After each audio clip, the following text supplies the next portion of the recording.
The Baldwin County Public School System, considered one of the finest educational environments in the entire state of Alabama, has a history beginning in the latter part of the 18th century, when, as records indicate, Alabama's first public schoolhouse was built in the North Baldwin County community of Tensas in 1799. And at that time, nearly 10 years prior to Baldwin being organized as a county, the area remained geographically expanse. Agriculture served as king, and family farms dotted every section of the county. And in this era of extremely limited highway systems, individual communities built their own respective public schoolhouses, with the Board of Education supplying teachers to provide instruction. In the early part of the 20th century, the Baldwin County Public School System boasted over 80 separate school districts, each with their own individual public schoolhouse. And as time progressed, marked with improvements in transportation and engineering, numerous school districts were consolidated into nearby areas, leaving us today with very few of the original and historic public schoolhouses which distinguished Baldwin County, beginning in 1799, as the birthplace of Alabama's first public schoolhouse. This documentary, commissioned by the Honorable County Commissioners of Baldwin County and honorable members of the Baldwin County Board of Education, seeks to illuminate these few remaining and historic original public schoolhouses in an effort to pay tribute to one of the finest public school systems in Alabama. The earliest records that Baldwin County schools have about a school serving the African American community in Loxley called Ellisville is a wooden building that stood in the Ellisville community. Now, most likely, that school was one of the Julius T. Rosenwald schools that were built in Baldwin County. Julius T. Rosenwald was the president of Sears, and he began a national movement to build schools for children of former slaves in the South. And Baldwin County was home to 14 Rosenwald schools. Now, of those 14 schools built in the early part of the 20th century, the architecture was approved by Tuskegee Institute, and the funds came from the Rosenwald Fund. The Ellisville wooden building stood in the Ellisville community and served students there until it was used as a part of the new school that was built in the late 40s and early 50s. The new building, which is still existing today, was built of Clay City tile and was built to accommodate the boom in population that occurred right at the end of World War II. The building itself was the architecture that featured all doors opening to the outside, with a separate building serving as the cafeteria. And one of the classrooms was doubled as a stage area, a little auditorium. That auditorium became the center of many, many community events in Ellisville. And alumni and residents of the community tell us about their memories of the box suppers there, the socials, the political gatherings that were held there, and most especially the silver teas that became the annual event of the Ellisville community. Many alumni also fondly remember the vegetable garden that was in the back of the school. And especially under the leadership of Principal John Hobbes, students and community members alike worked in that garden in order to put food in the cafeteria to serve the students there in the school. The community itself of Ellisville is a very settled, consistent community with outstanding family values, which put education at the top of the list. The school itself was consolidated with Loxley Elementary at the onset of integration in the late 1960s. And not long after that, it became used as a Head Start Center and is today maintained as a beautiful center of education in the community. Ellisville School in my time was the black school east of Loxley. And as I recall, it was constructed of Clay City tile. Rather nice little structure, had one of its classrooms was, was used as a cafeteria and served the community of Ellisville, which was an unincorporated, and I'm not sure that that is an official name, but there was an Ellis family down there, and the community came to be called Ellisville, and the school was generally known as Ellisville. It had 9 grades when I first knew it. Yes, I remember going to attending Ellisville School in the first grade. Miss Morgan was my teacher, and it was a good school, a very good school. It was very informative. I guess like now, you know, when I think back to the times that I went there and stuff, you know, it was some of the best days of my life, attending a school such as that magnitude. The kids were all great, my classmates, teachers, excellent teachers. Of course, the building was old, big. We just had fun days attending there. I was one of those students who just kind of went to school. I went to school to learn. I was there. Maybe a fight or two with kids, stuff, you know, but not fight, but just play fighting, I guess. It was nothing major. But just to be there and to be with everyone, because we all grew up in the same community. You know, we all knew each other. You know, we attended school, we worked together, played together, fought each other sometimes. We just had some good days there. Well, my classroom, we were in a big wooden building. And I remember, especially on rainy days, well, we had to walk to school. So on rainy days, we got wet, went in class, we dried off, and just had school. It wasn't a big deal, you know. That was just part of going to school. These days, you know, kids have buses, and they get upset walking, you know, they had to walk around the block. But I walked about 1.5 miles every day to school, so you know, and home, so it wasn't a problem. PE went out and played, of course, football. We had a lot of organized activities. Football, we played basketball. We didn't have soccer then, but we played basketball, football, those type things there. We go out and shoot marbles. I remember shooting marbles in the sand. Those type things, stuff, you know, we did. I was pretty good at shooting marbles and stuff, you know. I had a classmate, Robert Rudolph. I don't know if he's dead now or not, you know, but Robert and I, we were probably the best 2 marble shooters in the whole school. We just kind of, you know, I do remember breaking other kids for marbles and stuff, you know. It wasn't gambling. It was just fun. Well, in playing marbles, that was a game to where you would, you know, you would have these little round things, like little, I guess, like small miniature golf balls, I guess, you know, just for those of you if you don't know what marbles are. And what you would do is that the object of the game was to knock another person's marble out of the ring or box or whatever. And when you knocked it out, that marble became yours. So you collect the marbles, and it was a good game.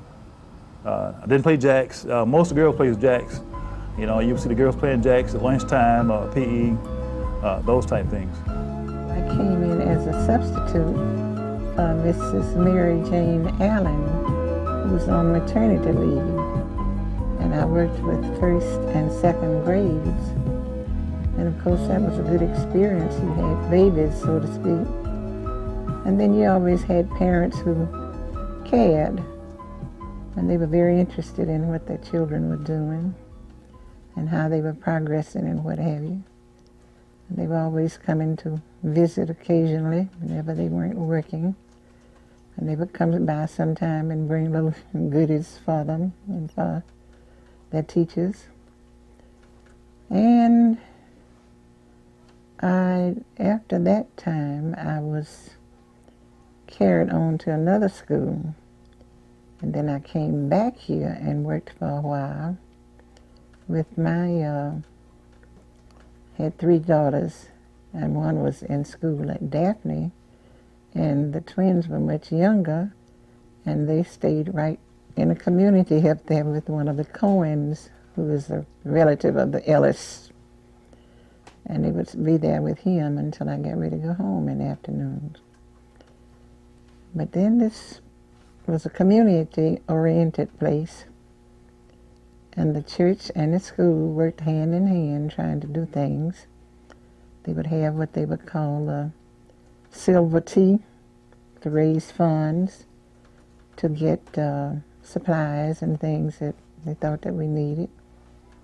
And as teachers, we would spend much of our own money, as little as we were getting, to get things for the kids, to get supplies, to give them little gifts and things for doing well. And I think that was very important too. It just brought a close-knit community together. We had a community meeting, a club called Loxley United Council, and we met here twice a month.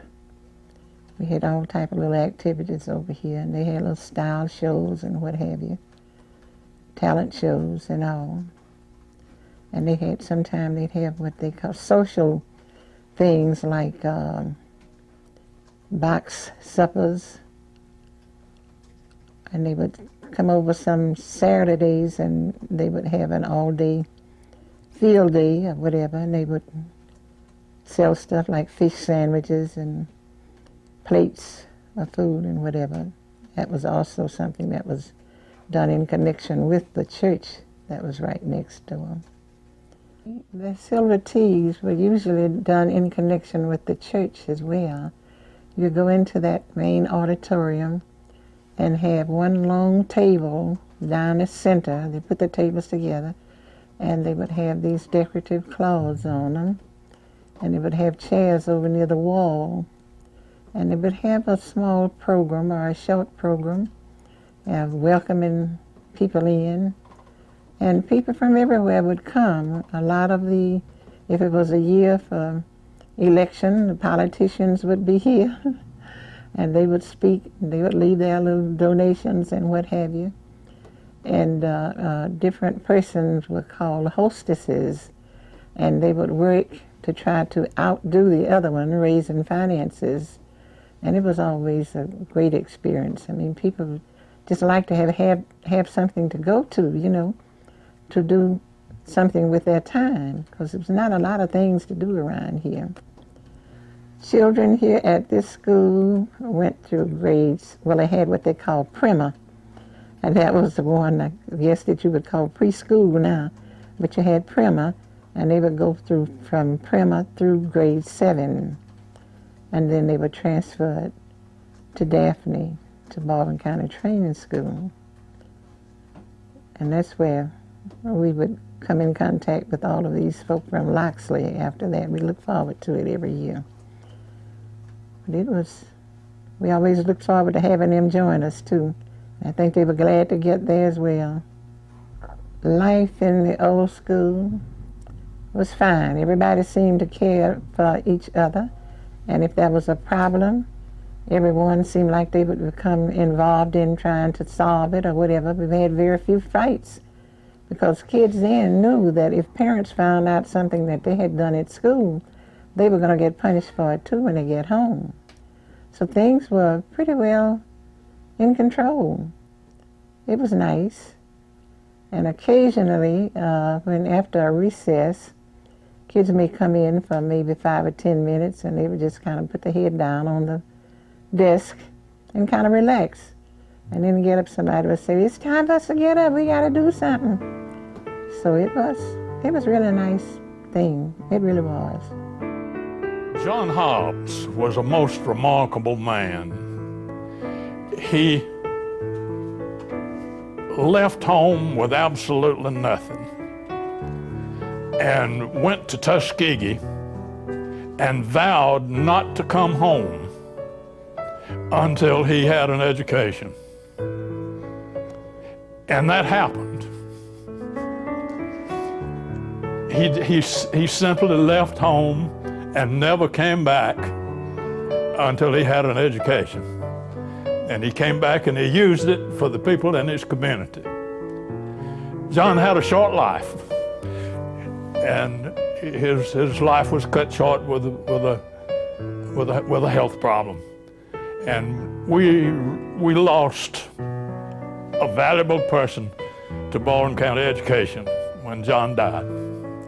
One of the memories I have of John Hobbes is his preservation of excess vegetables that he gleaned from the nearby farms.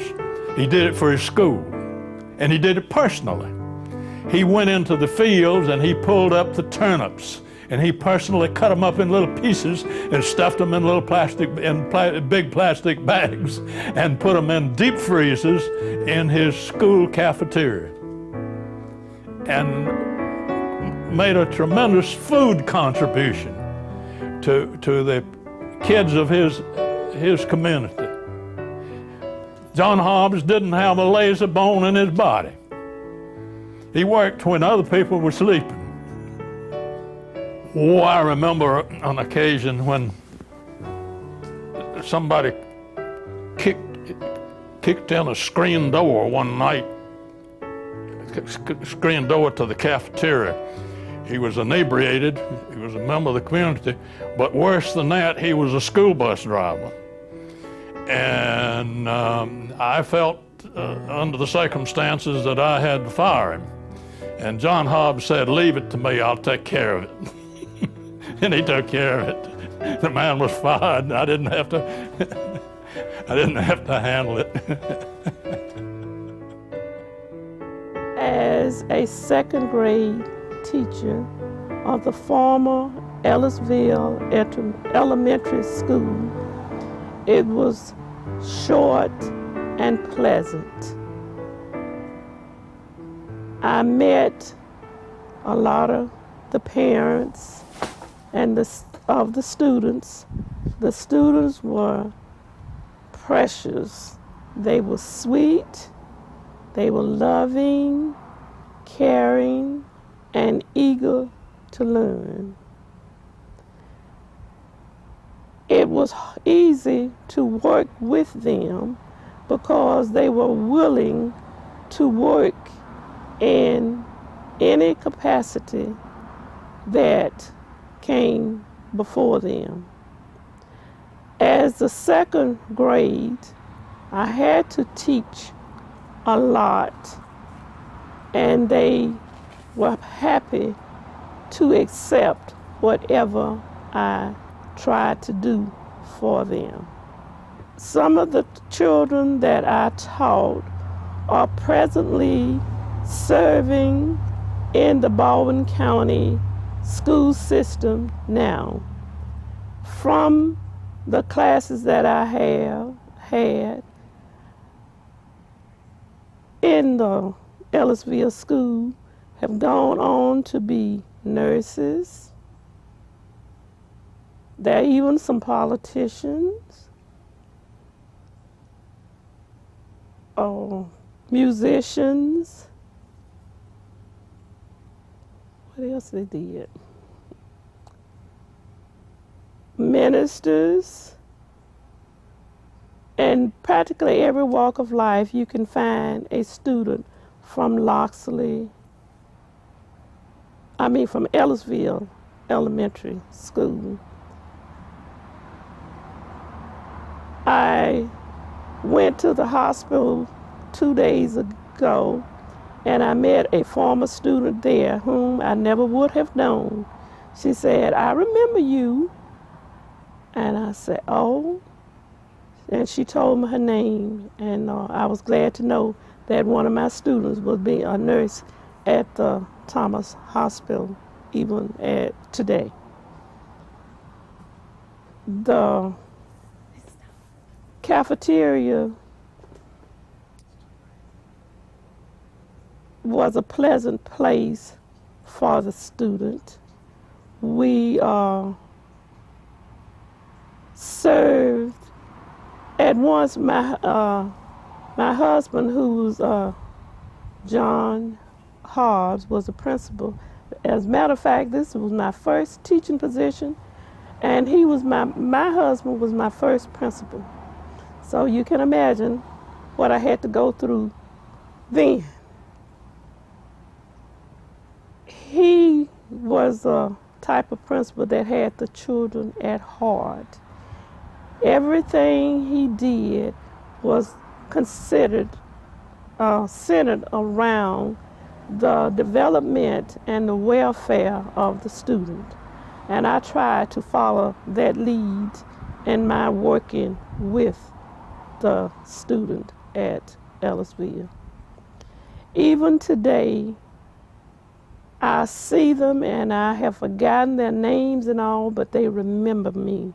They let me know that you were my teacher. Then I have to ask them, oh, well, what is your name? And when, after they tell me their name, most of the names I can relate to.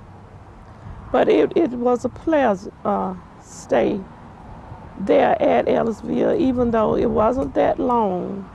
But I do think I was able to help someone as I passed that way. The food were prepared in the lunchroom. The children had to leave their classroom, go outside to wash their hands, come back to the lunchroom window, receive their food, and take it back to their classroom to eat. But that was done for a short while. Then we had a cafeteria moved over across the street in a little white building. And that's where the children would go from the classroom across the street to the white building and sit in the cafeteria for lunch. Some of the food that was used in the cafeteria was from the garden that the principal and the student worked themselves. It was at that time 10 months of schooling, and they used the summertime to come out to the school. They had enough property to plant their own garden. So they planted peas, beans, greens, and potatoes. And when the gathering of the food, the children would come and help the principal gather the food. The potatoes were stored for later on in the season, but the beans and greens, the cafeteria manager would come out and gather, prepare the food, and the children got a chance to enjoy, we say, the fruits of their own labor. And they really enjoyed doing that, and they really enjoyed eating the food that they helped to grow and gather to be prepared for their lunch. And during that time, we had a nurse to come out, to call the school nurse, by the name of Miss Clark. And when the children would see Miss Clark enter the campus, they all wanted to give her a hug, and they called her the Lady in White. Anytime the Lady in White came on campus, everybody was happy to see her. She gave them toothpaste and toothbrushes, and they thought that was the best thing that had ever happened to them. Then there was some that after they did the screening, she took some to the dentist and some to the doctor for various reasons. And everybody then wanted to have a turn to go to the doctor with the Lady in White. And I thought that was very pleasant. It was a very pleasant experience for the children. My husband, as a person, was one of the best people that you could meet. He was gentle, he was loving, and he was kind and didn't meet strangers. He treated everybody the same. As a principal, He told me one day that everybody had to carry their load. And if I find any of you all standing out talking and not working with the children, you're going to have to answer to me. So if you don't want to answer to me, you better stay in your room and do what you're supposed to do. He worked very hard. He was a hard worker at everything he did. And he had a lot of experience with working. Well, matter of fact, that was his first position also. He was hired as a teacher principal, because he had to work with 6th grade students as well as the administrative part. But he worked there, and then when he moved from there, he went to another school in the county. I think his work included about 6 different schools in the county before he passed at the Fairhope High School. But you couldn't find a better person to work with, and he was the kind that will help you in any way that he could. And he was a father. He's a loving father. When I look back at some of the things, everything he did, he tried to include his children. And he had 3 children, 2 girls and 1 boy.